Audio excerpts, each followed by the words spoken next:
Dek,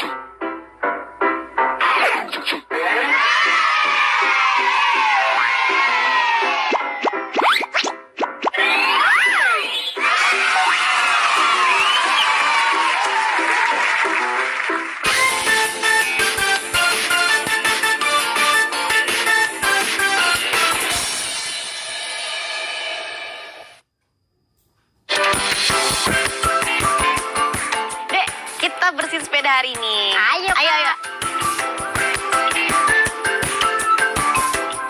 Selamat pagi teman-teman. Ketemu lagi nih bersama Kak Zara dan Rio. Nah, sebelum mulai, ada baiknya kita berdoa dulu ya, agar ilmu yang kita pelajari hari ini bisa bermanfaat.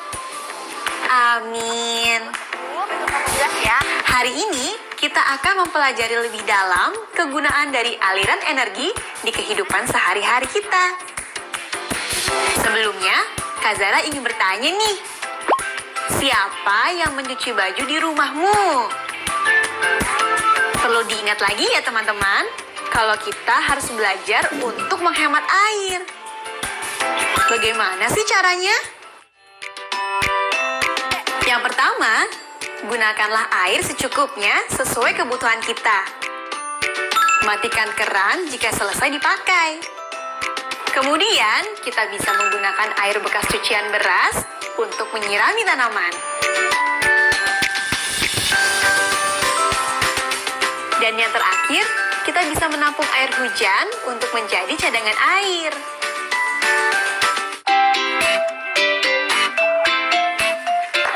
Kita jemur. Sini. Yuk. Dulu. Nah, coba kita ambil. Ayo. Ayo. Bajunya ada yang mana? Nah, Nih. yuk jemur. Selanjutnya, dimanakah kalian mengeringkan baju-baju setelah dicuci? Tahukah kalian, jika proses penjemuran pakaian merupakan upaya memanfaatkan energi? Energi yang dimanfaatkan adalah energi panas. Panas dari matahari menjadikan air yang berada di dalam pakaian menguap, sehingga pakaian menjadi kering.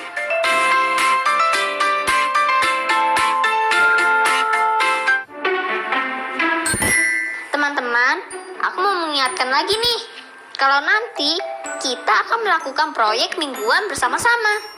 Hari ini kita akan memasak. Yang pasti, proyek kali ini harus didampingi oleh orang tua atau anggota keluarga lainnya ya. Nah, hari ini kita mau masak apa sih, Rio? Rio ingin masak nasi goreng, Kak. Oke deh kalau gitu.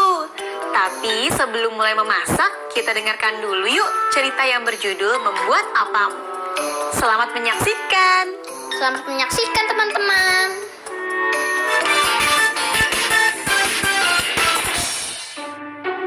Membuat apam. Bulan Rajab sebentar lagi tiba. Seperti biasa, ada festival membuat apam untuk menyambutnya. Festival itu akan diadakan esok lusa. Abdul dan teman-temannya sudah tidak sabar ingin makan apam buatan ibu-ibu mereka. Namun, tangan ibu masih sakit. Tidak apa, sekali-kali kita tidak membuat apam. Ibu tidak perlu khawatir, nanti Abdul yang membuat apam. Ibu nanti melihat saja. Apa Abdul bisa? Abdul pun yakin ia bisa. Setiap tahun, Abdul melihat ibu membuatnya. Bahan-bahan apam juga sudah tersedia. Ayo Bu, orang-orang sudah berkumpul di tanah lapang. Ayah membuatkan tungku batu. Batu-batu disusun, apinya berasal dari daun kelapa kering yang dibakar. Abdul merasa membuat apam itu tidak sulit. Pertama-tama, Abdul harus mencampur tepung beras dan santan. Ibu duduk saja, biar Abdul yang mengaduknya. Hati-hati, Abdul.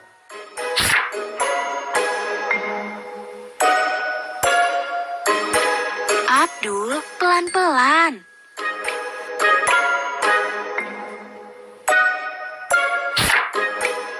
Ibu tenang saja, jangan khawatir. Oh, kenapa adonan tidak menetes lagi? Itu bagus, berarti adonan sudah mengental. Sekarang tutup agar cepat matang ya. Abdul harus menunggu apa matang. Apa yang seharusnya ia kerjakan? Abdul berjalan-jalan dan melihat sekeliling. Wah, kelihatannya Abdul adalah koki paling cilik di festival ini. Tiba-tiba, wah, bau apa ini? Gosong. Jangan khawatir, Abdul akan membuat lagi. Membuat apam itu mudah kok. Lihat, Abdul berhasil membuat 10 kue apam. Meskipun sebagian apamnya gosong, Abdul tidak khawatir. Masih ada apam cantik untuk diantarkan ke Nini Mama dan untuk dimakan sendiri. Apam buatan sendiri itu terasa lebih lezat. Dan cerita hari ini pun selesai. Bagaimana anak-anak? Apakah cerita ini menyenangkan? Semoga cerita tadi memberikan inspirasi bagi kalian semua ya. Nah, sekarang Ibu ingin tahu apakah kalian benar-benar menyimak cerita Ibu. Dari cerita tadi, acara apa ya yang dinantikan Abdul dan teman-temannya? Iya, betul sekali. Abdul dan teman-temannya menantikan festival membuat apam. Lalu, mengapa mereka menantikannya? Tepat sekali, mereka menantikan festival membuat apam karena ingin mencicipi apam buatan ibu mereka.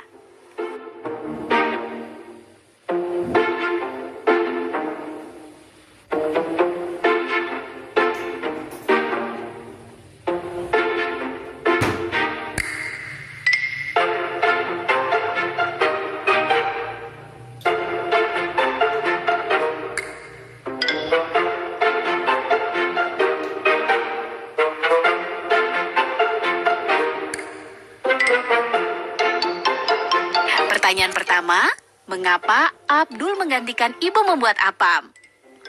Pertanyaan kedua, apakah Abdul sudah pernah membuat apam sebelumnya? Apa yang membuatnya yakin berhasil melakukannya? Pertanyaan ketiga, menurutmu apa yang paling disukai oleh Abdul dari kegiatan membuat apam? Sudah tercatat semua kan? Kalau begitu, Ibu pamit undur diri ya. Sampai jumpa di cerita selanjutnya. Tetap semangat! Halo teman-teman, bagaimana cerita membuat apam tadi? Seru sekali ya. Oh iya, jangan lupa ya untuk selalu mengisi jurnal kebacaan kalian atau kalian bisa mencatatnya di buku catatan kalian. Nah, hari ini kita sudah belajar apa saja ya?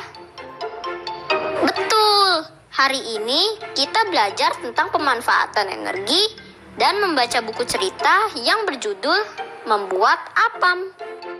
Baiklah, jangan kemana-mana ya teman-teman. Aku dan Kak Zara akan kembali lagi setelah yang satu ini. Tetap di sini ya.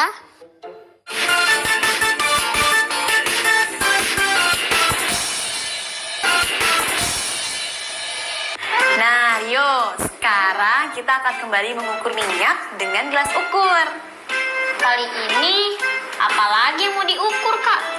Nih, di depan kita sudah ada gelas ukur. Kita akan mengukur volume minyak dari satu gelas ukur yang kemudian dituangkan pada gelas ukur lainnya dengan volume yang sama. Seperti ini.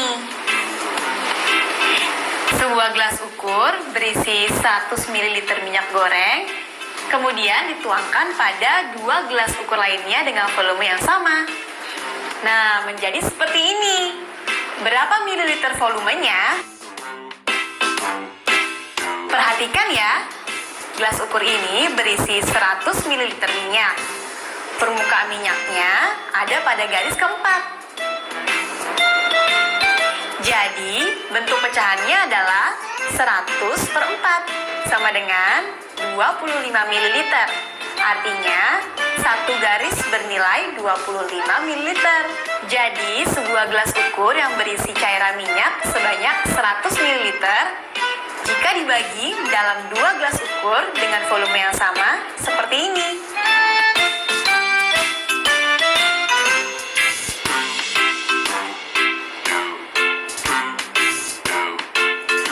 Maka, masing-masing gelas ukur berisi 25 ml minyak, sehingga volume minyak seluruhnya adalah 50 ml.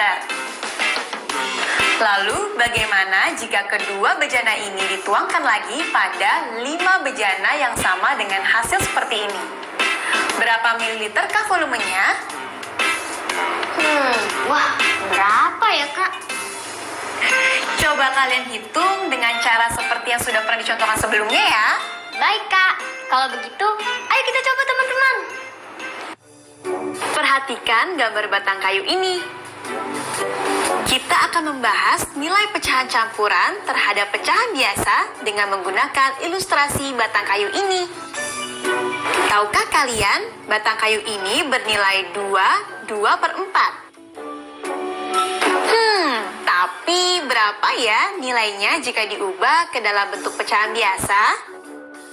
Pecahan campuran 2 per 4 dapat digambarkan dengan 2 kayu utuh dan 2 kayu berukuran 1 per 4. Apabila 2 kayu utuh kita potong dengan ukuran sama seperti 1 per 4 bagian, akan terbentuk 8 potongan kayu dengan ukuran 1 per 4 bagian.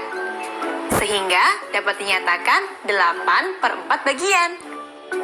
Kemudian, kita tambahkan dengan 2 potongan kayu 1 per 4 bagian yang sudah ada, yang bernilai 2 per 4 bagian. Sehingga keseluruhan ada 10 potongan kayu dengan nilai 1 per 4. Jika kita nyatakan dalam bentuk pecahan biasa, yaitu 10 per 4. Atau kalian juga bisa menggunakan cara ini. 4 dikali 2 ditambah 2 sama dengan 10, lalu tuliskan angka penyebutnya 4. Hasilnya adalah 10 per 4. Berdasarkan penjelasan ini, terlihat bahwa pecahan campuran dapat dibentuk ketika angka pada pembilang lebih besar daripada penyebut.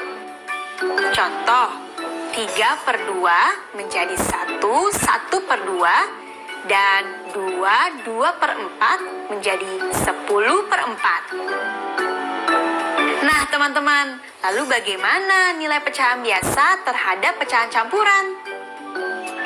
Tahukah kamu, nilai pecahan 10 per 4 dapat diubah kembali ke dalam bentuk pecahan campuran? Begini penjelasannya. Perhatikan gambar ini. Pecahan 10 per 4 dapat dijadikan pecahan campuran karena pembilangnya lebih besar daripada penyebutnya. Pecahan 10 per 4 artinya bahwa terdapat 10 kayu dengan ukuran 1 per 4. 10 kayu berukuran 1 per 4 ini dibuat menjadi kayu yang utuh, yakni 2 kayu utuh dan 2 kayu dengan ukuran 1 per 4 yang tersisa. Angka 2 per 4 juga dapat diperoleh dengan membagi 10 dengan 4. Ketika 10 dibagi 4, akan tersisa 2. Bilangan 2 ini akan menjadi 2 per 4 atau 1 per 2, sehingga diperoleh 2 per 4 atau 1 per 2. Nah, bagaimana? Apakah kalian sudah paham? Jika masih mengalami kesulitan, cobalah minta bantuan walimu di rumah ya. Nah, Rio, kamu kan sudah mengetahui nih tentang jenis-jenis energi. Iya. Sekarang yuk kita coba menghasilkan energi. Menghasilkan energi, Kak. Tapi gimana caranya? Nih, coba deh kamu pegang ini. Kamu tahu kan ini sapu lidi? Ya tahu lah, Kak. Nah, sapu lidi ini terbuat dari pelepah pohon kelapa atau pohon aren. Sapu lidi biasa digunakan untuk membersihkan jalanan. Terus gimana cara caranya kita bisa menghasilkan energi dari sapu lidi ini? Caranya gampang kok. Nih, coba deh kamu ambil 1 atau 2 batang lidinya. Nah, terus kamu gerakin dengan cepat kayak gini. Nah, bisa? Bisa? Nah, terus coba deh, ada terdengar suara nggak, Dek? Wah, iya Kak, ada suaranya. Iya, karena ketika kamu menggerakkan lidi ini, kamu melakukan energi gerak pada lidi. Bunyi yang terdengar merupakan hasil dari energi gerak yang kamu berikan kepada lidi. Sehingga lidi mengubah energi gerak menjadi energi bunyi. Wow, luar biasa. Iya kan teman-teman? Kalau masih penasaran, kalian buktikan sendiri ya. Teman-teman, kakak yakin kalian sudah paham dengan nilai pecahan biasa dengan pecahan campuran. Untuk memastikannya, ayo kita berlatih. Soal pertama, ubahlah pecahan 7/4 menjadi pecahan campuran. Soal kedua, ubahlah pecahan 5 3/4 menjadi pecahan biasa. Mudah bukan? Selamat berlatih. Jangan ragu untuk minta bimbingan walimu di rumah ya. Minta tolong mereka untuk mengecek jawaban kamu. Teman-teman kelas 4 di rumah, kalian masih ingat kan dengan cerita tentang Kinu yang membuat kue? Iya, dari bahan makanan mentah yang disiapkan, Kinu melihat perubahan tekstur dan bentuk yang berbeda setelah kuenya matang. Hal itu terjadi karena ada perubahan kimia, yaitu perubahan suatu zat yang menghasilkan zat baru. Nah, kalian ingin melihat perubahan kimia itu secara langsung kan? Aku mau Kak. Kita akan melakukan proyek minggu ini kan? Iya dong, kita akan memasak. Untuk proyek masak ini, kami memutuskan akan memasak nasi goreng. Bagaimana dengan teman-teman di rumah? Apapun yang akan teman-teman masak, teman-teman harus meminta bimbingan orang tua atau anggota keluarga lainnya ya. Iya, seperti aku yang ditemani Kak Zara. Yap, betul banget. Oh iya, kalian jangan lupa untuk mencatat alat-alat yang akan digunakan untuk memasak, beserta juga dengan bahan-bahannya. Untuk proyek kita, bahan-bahannya seperti ini teman-teman.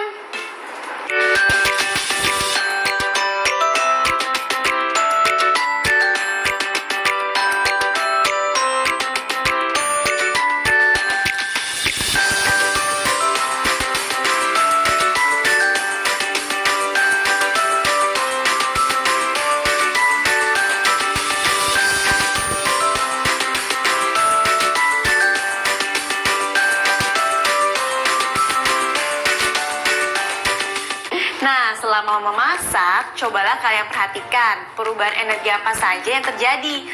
Lalu catatlah perubahan energi yang terjadi dari setiap bahan makanan yang digunakan. Teman-teman tidak harus mencatat semua bahannya, ya kan Kak? Iya, betul banget. Yang penting disesuaikan dengan kebutuhan persiapan memasak kamu. Nantinya catat juga ya, apakah proyek ini berhasil atau tidak, dan berikan juga alasannya. Setelah memasak, aku akan membagikan hasil laporannya kok. Iya, supaya dapat dicontoh oleh teman-teman di rumah. Gak perlu berlama-lama lagi nih, langsung aja yuk kita memasak. Yeay!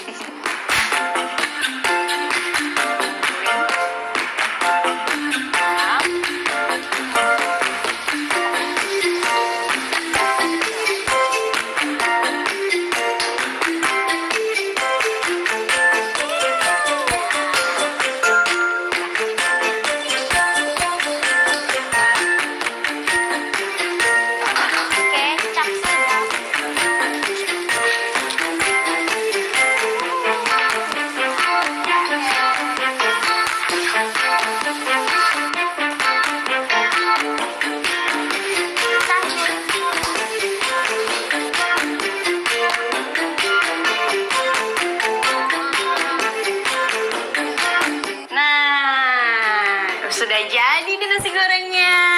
Wah, kelihatannya enak tuh Kak.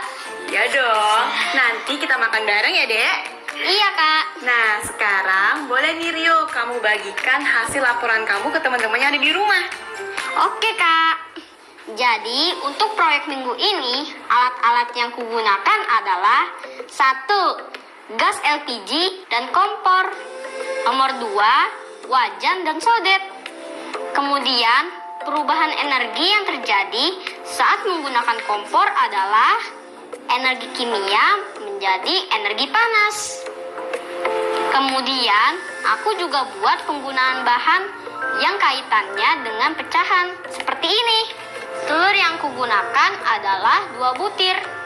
Maka, kolom 1/2 bahan aku isi dengan 1 butir telur. Di kolom 1/2 bahan aku isi dengan 2 telur ditambah 1 telur. Jumlahnya jadi 3 telur. Wih, lengkap banget nih laporannya si Rio. Hebat kamu deh. Iya dong, Kak.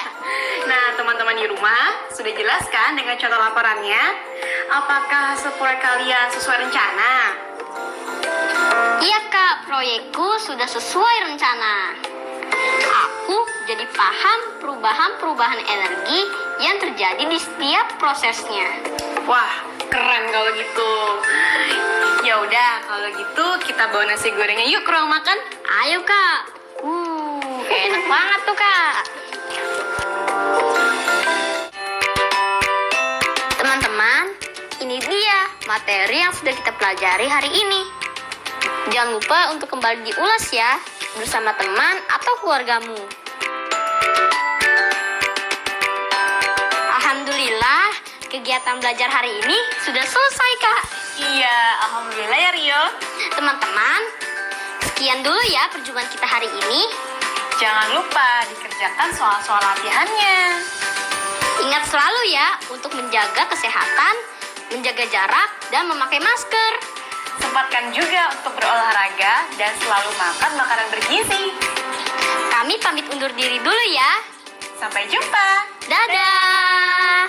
Sekarang tetap belajar dari rumah ya teman-teman. Ingat, jaga jarak, rajin mencuci tangan, dan pakai masker agar kita mencegah penyebaran COVID-19. Sampai jumpa!